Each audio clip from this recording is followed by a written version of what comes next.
મોરબી ગેરકાયદે ટોલનાકા કેસ મામલે કડક કાર્યવાહીનો સરકારે દાવો કર્યો છે। સરકારના પ્રવક્તા ઋષિકેશ પટેલે ટોલનાકા કેસની તપાસ મામલે નિવેદન આપ્યું છે। તેમણે કહ્યું છે કે નકલી ટોલનાકું ચલાવનારા શખ્સોને સરકાર નહીં છોડે। સરકારી તિજોરીને નુકસાન પહોંચાડનારા તમામ લોકો સામે પગલાં લેવાયા છે।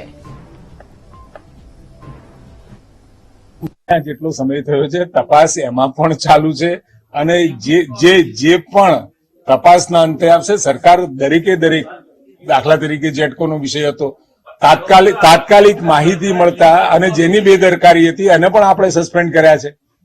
એટલે ટોલ નાકાનો જે વિષય છે ટોલ નાકામાં પણ સમયે આપણે એનો નિર્ણય અથવા તો એના જે પગલા લેવાના છે સરકાર લેવા માટે બિલકુલ કટિબદ્ધ છે। કોઈને છોડવાના મતમાં ક્યારેય સરકાર રહી નથી।